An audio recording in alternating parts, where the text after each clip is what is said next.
mexicano. Tenemos el mar y tierra, una mezcla de carne y mariscos. También tenemos burrito California, está gigante para llenarte bien, chimichangas bañadas de queso y mucho más. Visítanos en el 2144 50 Highway en Puria, Kansas, o márcanos al 620-342-7547 para tomarte tu orden. Y recuerda, del sabor mexicano lo tiene El Lorito Restaurante. Te esperamos.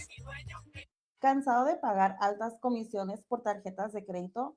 Con Clover POS y descuento por pago en efectivo, puedes quedarte con más dinero en cada venta. Acepta pagos donde sea, controla tus ventas y maneja tu negocio de forma fácil y rápida. Además, puedes reducir o incluso eliminar las comisiones ofreciendo descuento a clientes que pagan en efectivo. Más ahorro, más control, más ganancias para ti. ¿Te estás preparando para el mundial? Pues Clover somos los indicados. Te podemos hasta ayudar a conseguir un préstamo para tu negocio. Así que llámame aquí a la oficina para poder agendar tu cita. Mi nombre es Jessica, 816-988-7641. You looking for real Mexican food? Taqueria Hernandez, we open now at 1016 Northwest Wood Chapel Road. Come and visit us, Taqueria Hernandez Mexican Restaurant and Bar. We open for you. Don't miss our specials. Tuesday, we got tacos and margarita. Yes, you heard. Tuesdays, we got tacos and black margarita ounce special. And don't miss the Thursdays. We got burrito chips and dips and your beer drop. Thursdays, we got burrito chips and dips and your beer drop. Don't miss it. Every special of the week. Come and visit us at 1016 Northwest Wood Chapel Road, Blue Spring, Missouri. We got a patio in case you want to eat outside or you can eat inside. Come and visit us. Don't miss it. Taqueria Hernandez. We open 7 days a week, 11 a.m. to 10 p.m. Taqueria Hernandez.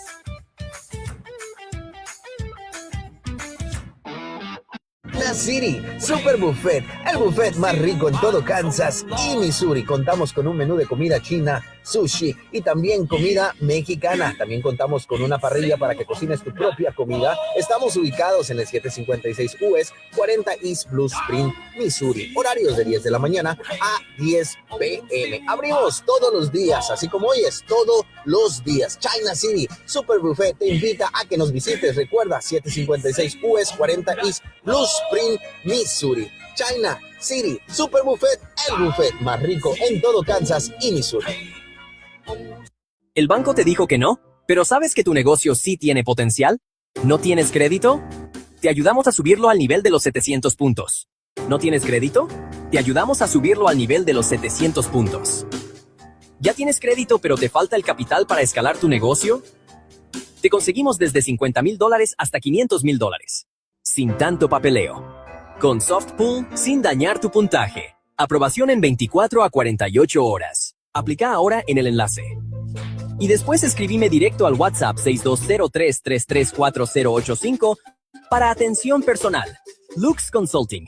El combustible para tu imperio. Taqueria Hernández te invitan a que los visites a sus 3 locaciones que tienen para ti, para que pruebes esa famosa pizza birria. También cuentan con tacos, tortas, burritos, quesadillas, quesabirrias, sopes, chicken wings con papas, chicken nuggets con papas y su famosa pizza birria. Visítalos en el 1901 Park Drive, Kansas City, Kansas. Márcales al 816-777-6164. Segunda ubicación, Mero Ena 18 y Central Avenida Mero en la esquina, o márcales al 816-352-4863. Y la tercera locación, mi gente, está en el 5900 St. John Avenue, Kansas City, Missouri. Márcales al 816-526-5334. Horario de 5 p.m. hasta la 1 de la madrugada. Visita Taqueria Hernández con su famosa pizza birria y todos podrán hacer pizza, pero ninguno como ellos. Taqueria Hernández.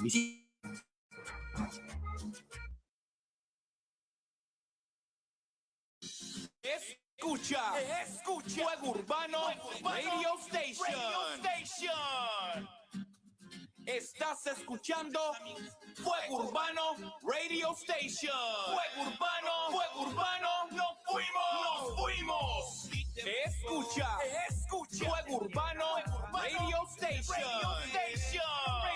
En Facebook y regálanos un like. Sigue Fuego Urbano Radio en Facebook y regálanos un like. Fuego Urbano Radio Station.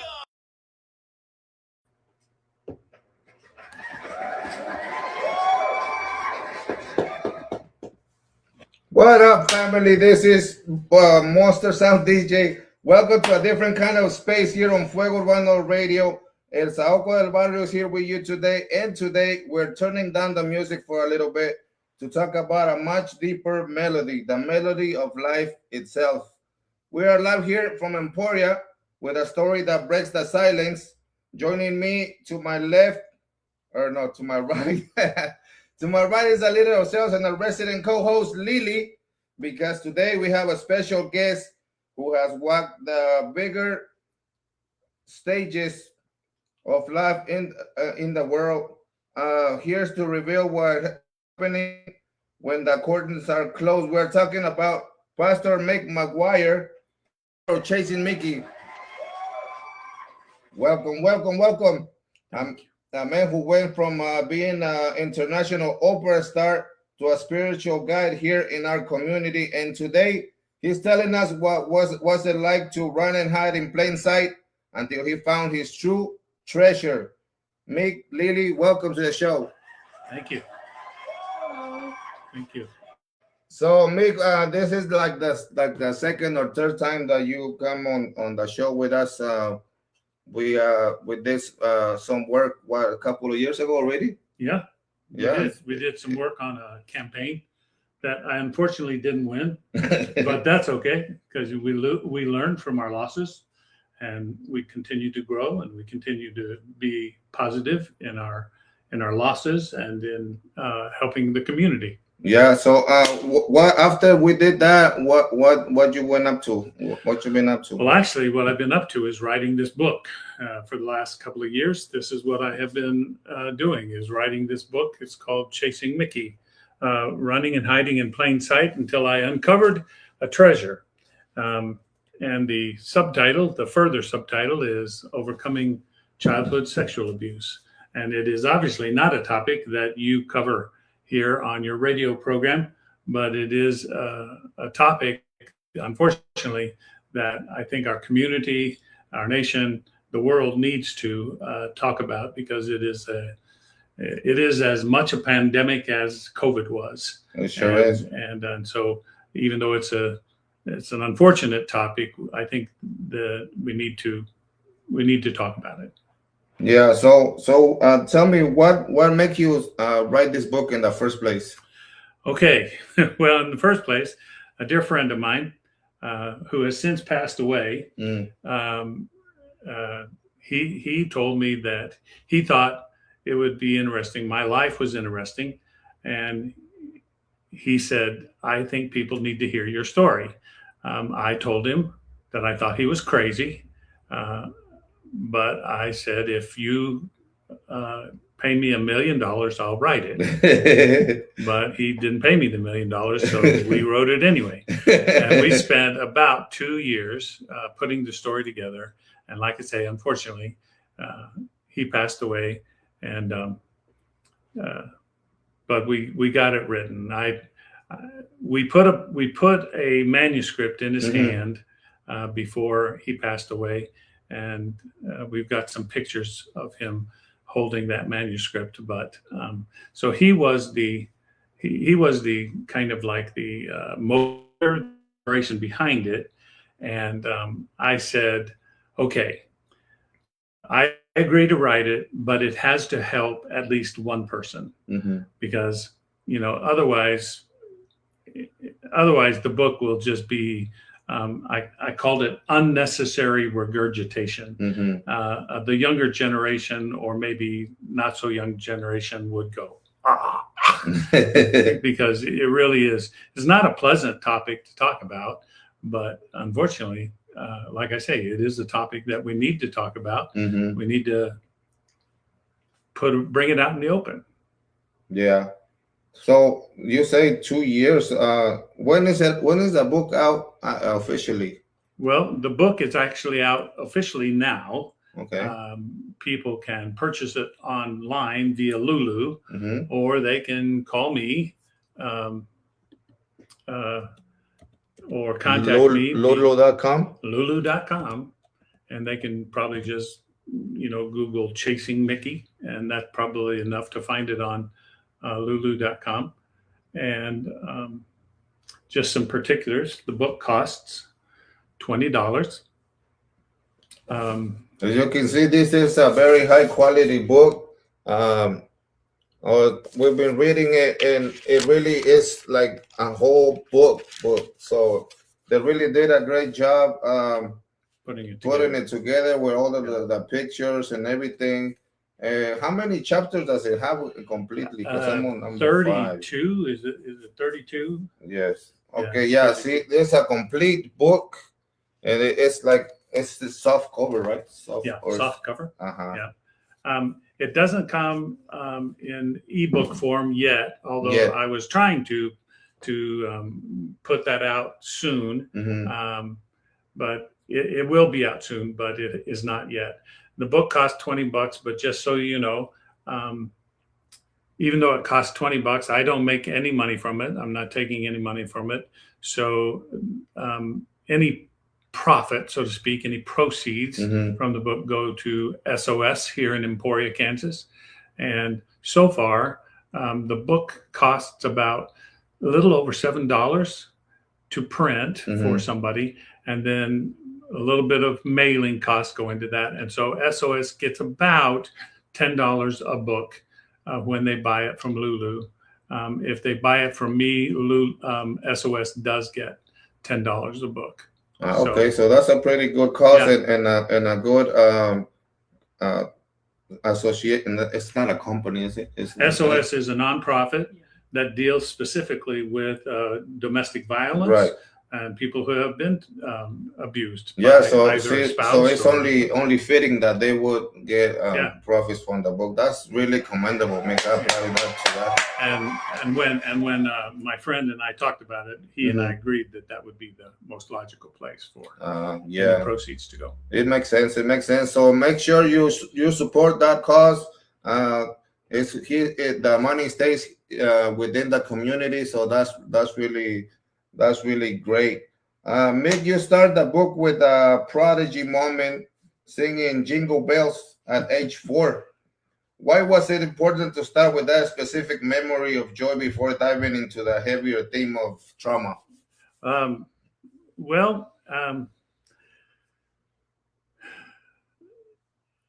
think the best way to describe it is that was my debut, so to speak. That was the first time that I ever sang in front of any kind of public, any kind of audience.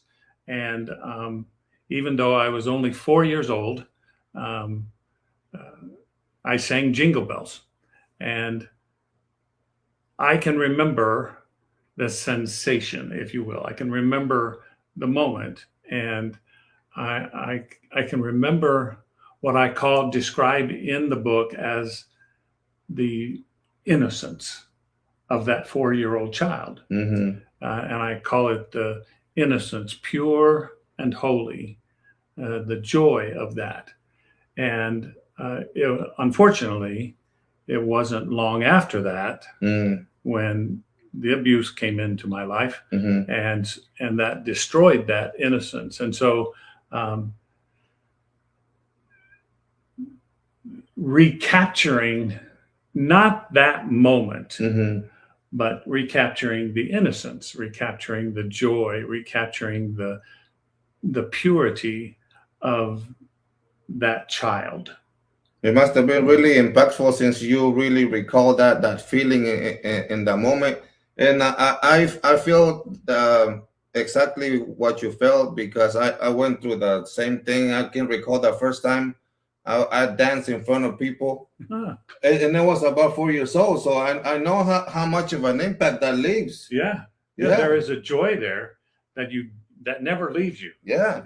I mean, you might forget it. You might not think about it every day, but when you think about it, it captures you, and you can feel that, you can experience it, and it just brings you a sense of goodness. It sure does, and it takes you back. Like, man, I can recall it. See, look at my skin. Yeah, you're getting goosebumps, aren't you?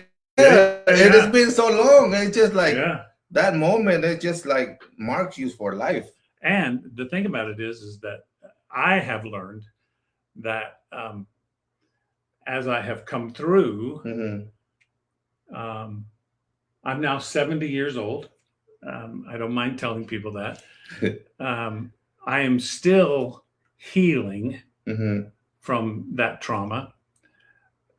And I have found that it is so important to hold on to those moments. Even though that was 66 years ago, it is so important for me to hold on to that joyful moment that of that child singing Jingle Bells, you know, when I was 4. There you go. Yeah. You got a question, Lily? Yeah, Mick, how did the early success behind a microphone influence your decision to use music as your fourth wall later in life? The fourth wall. Maybe I should explain the fourth wall. Yeah. Because the fourth wall was important. Now, I cannot say that when I was growing up, I understood it as a fourth wall. But as I reflected, as I was writing this book, I realized that I had to protect myself from my abuser. And so I had to hide myself. And what I did was I protected myself in whatever way I could. And I would use the backyard with friends, a playground. And all of a sudden, I found that music, it actually became a fourth wall. And what I mean by a fourth wall was that I could block out the noise. I could block out the music became something that my mind could bring peace in my heart and in my mind. And fortunately, I was given talent and I was given a voice. And so I really just dove into music, and it became that fourth wall. And what I mean by a fourth wall, when I was singing, when I was performing, when I was on stage, you know, nobody could touch me. Make sense? I mean, my abuser couldn't touch me. You know, nobody could touch me because I was behind my fourth wall. So I hope I answered your question. Yes, you did. I hope I did. Thank you. So the title is Chasing Mickey. Is Mickey a version of yourself you think you finally caught, or is the chase for that innocence still going on today? Well, I wish I could say I caught it. I wish I could say I that I caught it. I can say that every once in a while I feel like I'm catching up. But Mickey's a really quick kid. You know, he's 4 years old. I'm 70. Have you ever chased a little kid around? I got grandkids. I can't, I can't catch up with my grandkids anymore.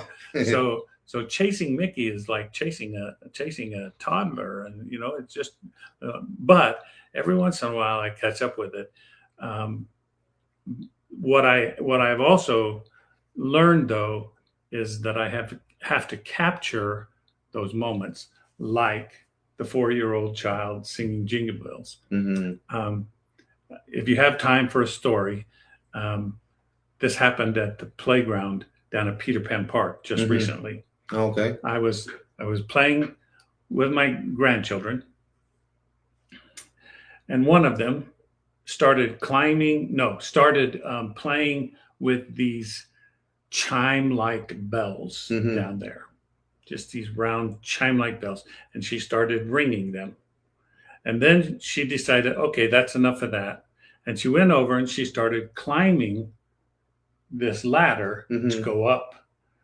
And so I had to watch her. And then I'm serious. And she's only 2. She's going to turn 3. And I kid you not, all of a sudden she's climbing this ladder and she starts singing, Jingle Bell, Jingle Bell. And I almost started crying right there, because here's this little child, and it's it's not winter. It's not even close to Christmas. Mhm. And here's the child. And it's because she had just rang those bells, you know, on the wall. And she jingle, and she can hardly pronounce the words. And the words are jingle bell, jingle all the way. Oh, the fun it did to, you know, she can't even really, but all of a sudden I almost started crying because I saw in her the joy of singing that. And I captured that. I even wrote about it. And, you know, that's part of one of those things that I capture. And so I almost caught Mickey that day. Does that make sense? Yes. In my grandchild. That's a catchy song. That's a catchy song. Even a 2-year-old. Everybody should sing Jingle Bells. Yeah. Every day. Even a 2-year-old. Man, that's Even amazing. A 2-year-old. You talk about William Ellen White Elementary as a magnet school that kept pulling you back. How did witnessing racism against your friend Charles shape your moral compass before you even had the words for it? Oh my gosh, that's a rough story. That's, you know, childhood sexual abuse is terrible. And so is racism. And what happened to my friend Charles was evil. He was beaten. And when I say beaten, he was paddled in front of our class, 4th grade class. And I didn't know why, and I don't think the rest of the class knew why.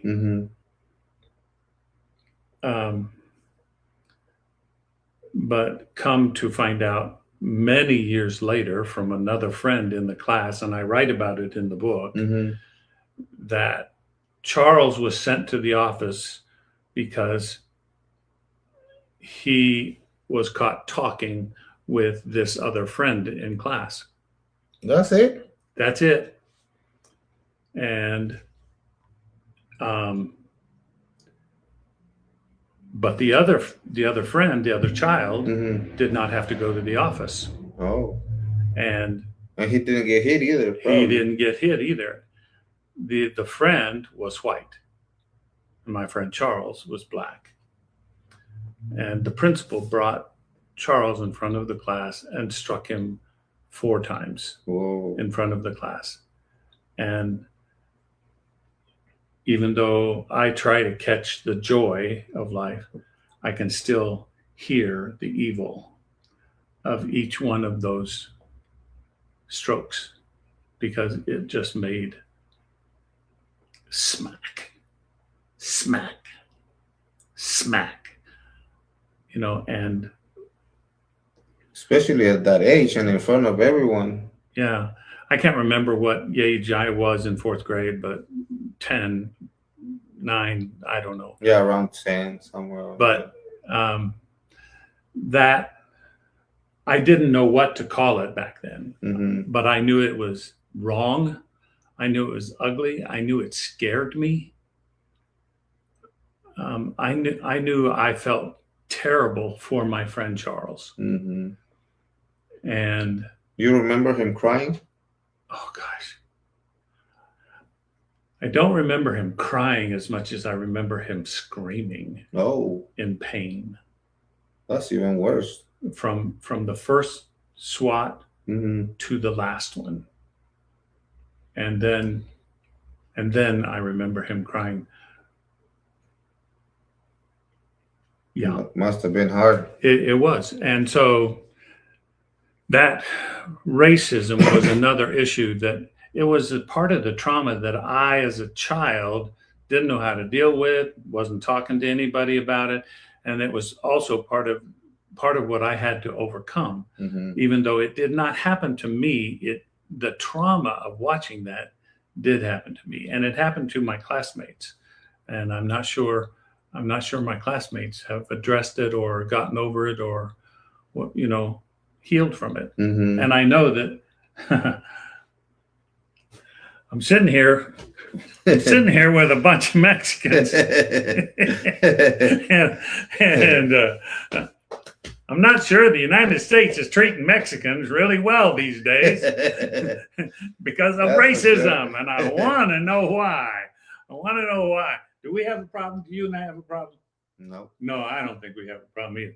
So maybe, I don't know, maybe this is the start of a beautiful relationship. It sure is. You know, but anyway, that's part of what it's part of what I've had to deal with. It's part of what my calling to ministry was. You know, it's not only the sexual abuse, the injustice of that, but also racism, the injustice of that I dealt with a lot in my ministry. You have a question? You are very raw about the groomers' backup tricks used against you. For our listeners, what were the silent warning signs in your behavior, like the slamming doors that you wish someone had noticed?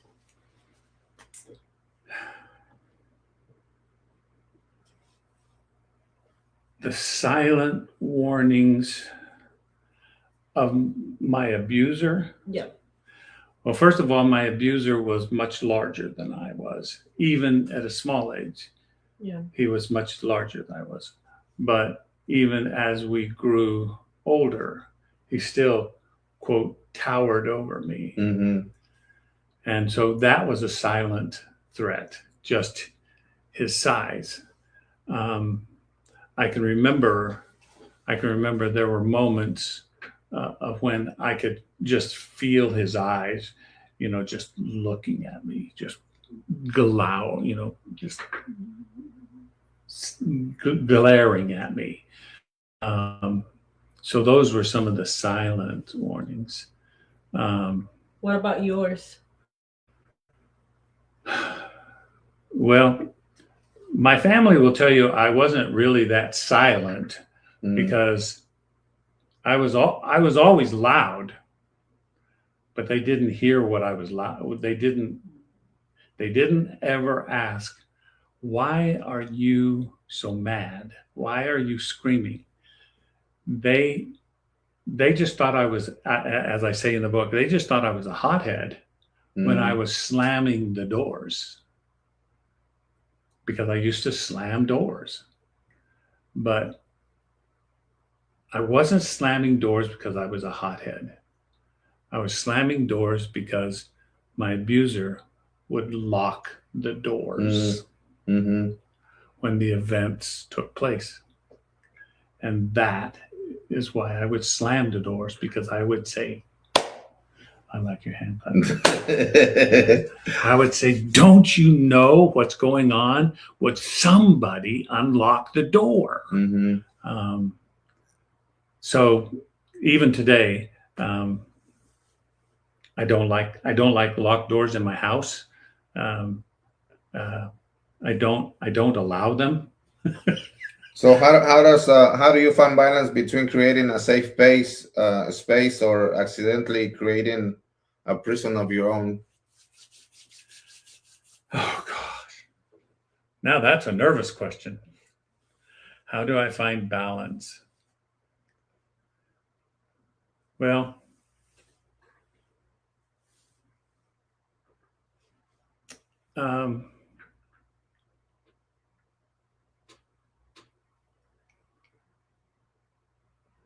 I think the balance has come from knowing that I don't have to allow people in my life if I feel like they are going to abuse me, if they are going to attack me in some way, you know, if they're going to do something that I don't like. So that creates a safe space. As far as in my ministry, they have this wonderful thing in our ministry called safe gatherings. They used to call it safe and sacred spaces. And they would teach us, if you are counseling someone and you happen to be in a one-on-one situation, and you go into your office, meaning the pastor's office, leave the door open. Never close the door, because that protects you, Mhm. and it also makes the other person feel Feel safe Yeah. because they know that if they feel uncomfortable, they can get up and walk out at any time. Mhm. And I always tried to create that space in my ministry. I may not have been successful at it, but I always tried to create that space because I always remembered the uncomfortableness Mhm. of a closed door. If if if the person wanted to close the door because they wanted a private conversation, Mhm. I would always have somebody on the other side of the door, like a secretary Mhm. or somebody, or even I say, would you mind if I invited somebody in to this conversation? Mhm. And sometimes they would, sometimes they wouldn't. But there was always that open dialogue to make sure they knew I was trying to make that space as safe for them as I was for making the space safe for me as well. Right. Does that make sense? Yes. Because unfortunately, we know that abuse can happen anywhere. Anybody can abuse, and it takes all of us to be aware and to try to make our community as safe as possible, because even abuse even happens in churches, unfortunately. Yeah. So we have to all take responsibility. I know it's pretty heavy. Lily? You transitioned from a world-class opera singer to a pastor. Do you feel like you were performing in the pulpit early on, or did the fourth wall finally come down when you started serving others? Yeah, that fourth wall came crashing down when I went to seminary. I mean, I'm telling you, it was like, boom, Jesus got a hold of me and said, okay, we got to have a one-on-one. We have to have a come to Jesus moment here, because you've been hiding behind that fourth wall for way too long. And so, yeah, when I went into the ministry, and here's the wonderful thing about it, because Jesus knew once that fourth wall came crashing down. I talk about it in the book. It was like the Berlin Wall. You know, it was like the Iron Curtain, because I would not let anybody behind that fourth wall. But then all of a sudden, Jesus said, "Come on, let's tear that puppy down, because there's a heart in there. There's a heart behind there. I need to release." And so when that wall came down, yeah, Jesus said, "Now let's put some gentleness into that life of yours." And so uh, the performing was great, and it protected me. It gave me a safe space, but there was just something about, when that wall came down, it was a relief, But here's the thing. At the very beginning, and I don't get too far away from it, but at the very beginning, I know I sound like a crazy person sometimes, but at the very beginning, it was kind of like Jesus was saying, okay, now you walk behind me for a little while, because I'm going to be your fourth wall. I'm going to be your fourth wall for a little bit. Now, you're going to get stronger. You're going to get better. You're going to heal a little bit, but I want you to walk behind me. And then, as I got a little stronger and started to, get a little bit more sure of myself, every once in a while, I'd take a step out from behind Jesus, and then all of a sudden I'd get scared. And Jesus would say, come on back over here. Come on back over here. You ain't ready to walk by yourself. So I had to learn that lesson too. So, but Jesus, and I know that my faith in Christ is that new fourth wall, which I rely on all the time now.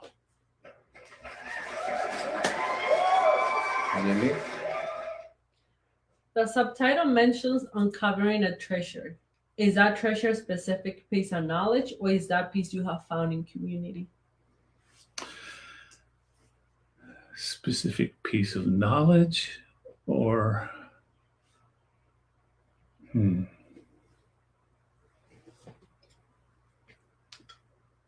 I think I can say honestly that it is a bit of both. It is definitely the knowledge of coming to know God and what God has done in Jesus and my faith. So I that the knowledge of that. So I know it is a piece of getting to know some of that knowledge, but it also has to be, it has to include that community as well, because in the book you will hear me talk about the communities that were so influential in my life, especially the faith communities. Bonner Springs United Methodist Church and Bonner Springs itself. When I started that faith journey, my seminary, excuse me, it's not my seminary. I don't own anything, but St. Paul School of Theology became a rich learning ground for me.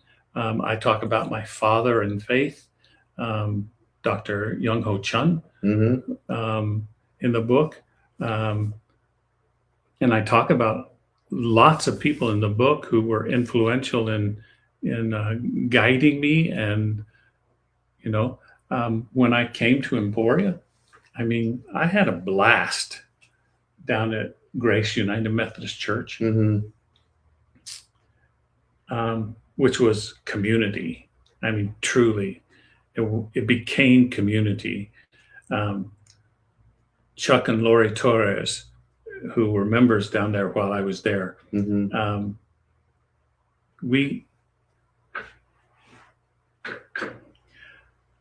I did everything that I thought God was calling me to do. And we addressed the issue of racism by hiring an African-American female to be the pastoral assistant. She is now an ordained elder in the United Methodist Church. Oh, wow. Earl Williams is now, do you know Earl Williams? I know him. Do you know Earl? He's now preaching in Topeka, and when he came, I said, Earl, why aren't you preaching? Your wife is preaching. And he'd say, oh no, Pastor Mick, that's not me, that's Kathy's thing. And he's now preaching. And so they came down there, and then we addressed that issue. We brought the Hispanic community in there because Earl had his basketball team, and he brought the basketball team. It looked like the hood, walking into a white church down there. It was so wonderful. And I mentioned Chuck and Lori Torres, and Chuck and Lori Torres, they said, when we went to Grace, it was like Camelot, because it was such a loving and giving community. And so it's knowledge and community. At the same time, I also know that I also know that without being disparaging, I also know that sin still exists. And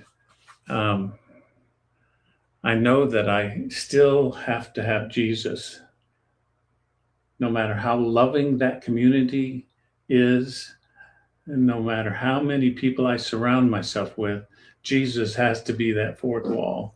And it goes for them as well, because I don't know, I can get pretty testy some days, and I can get pretty mean-spirited, unfortunately, because something on the news or something, we're human after all. Yeah, exactly. And it'll pick a scab, and I'll get a little testy. And so I need somebody to say, hey, Mick, calm down. So anyway, It's all that. So did I answer your question? Yes, you did. Thank you. So you've taken many roles like singer, pastor, and now the PETA guy in politics. What is your battle cry for the people of Emporia who are still struggling with their own rotten memories? Oh, battle cry. Should I explain the PETA guy? Yeah. Okay. I'm trying to put that to the side a little bit because it's I don't mind the acronym, but PETA guy, it stands for pain in the ass guy, and I don't mind being a pain in the ass sometimes. I know it gets old with some people, but sometimes somebody has to say something in such a way that it lights a fire under people. Yeah, sometimes you have to. Sometimes you have to say something, and sometimes you have to say it in such a way that's going to tick somebody off, and that's what. And even though I believe Jesus was the most loving entity ever to set foot on planet Earth, I think that he could say things to tick people off. And otherwise, why would they crucify him? Yeah. Otherwise, why would they not love him?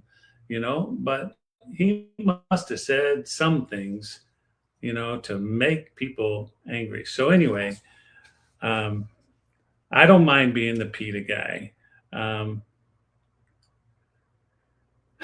What else did you ask me in that thing? I lost my train of thought there, talking about the PETA guy. What is your battle cry for the people of Emporia who are still struggling with their own rotten memories? Well, if you have rotten memories, especially if you're dealing with your own, and it may not be sexual abuse. It truly may not be. It may just be that you feel like you're being persecuted because of, the way people look at you, the way people treat you, the way that our society. Again, I know I'm sitting here and I'm talking to basically a Hispanic community on this radio broadcast. I know that I am doing that, and I know that right now the Hispanic community is not really being treated well. And I can only apologize as one white man, and that doesn't make up for the wrong that is going on in our society. And I cannot say anything that will make it better. I will tell you this, that the only way I made it through my sexual abuse and my own persecution because of that was finally coming to my faith, coming to the understanding that there is a God that wants the best for me. And I believe with all my heart that God wants the best for everybody, not just white people, not just brown people, but everybody. I think God wants the best for everybody.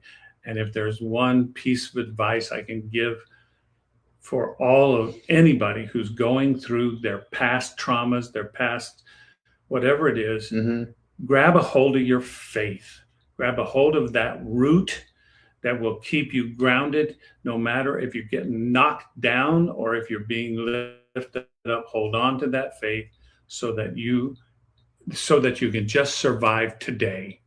It may not make you survive tomorrow, but maybe it just makes you get through today. One day at a time. One day at a time. That's deep, man.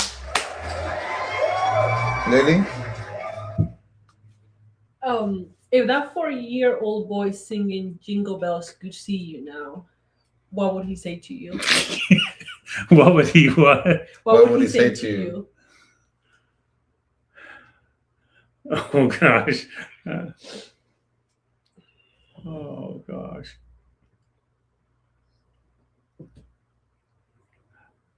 I'm not sure he'd say anything. I think he would just smile. But if he did say something, he might say, "You want?" God, I'm gonna cry. You want to sing it with me? Let's do a duet. Jingle bell, jingle all the way. Oh, what fun it is to ride in a one-horse open sleigh. Hey. Jingle bell, jingle all the way. Oh, what fun it is to ride in a one-horse open sleigh. Hey. There you go. There you go. My people, we're out of time, but what a masterclass Pastor Mick has given us today. We're living with a powerful phrase, God loves you, and so do I. Sometimes so do I. we spend our lives building walls to keep from being hurt, but today we learned that true freedom is tearing them down and owning our truth. Lily, thank you for being here and for that sharp perspective.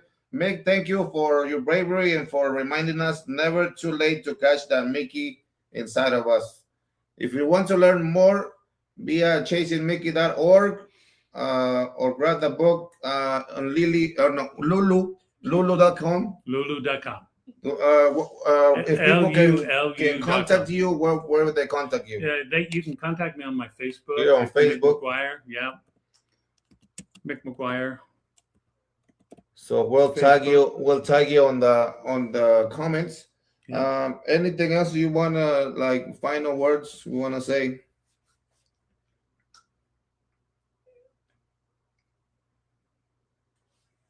Yeah. Just if you are experiencing abuse or have experienced abuse,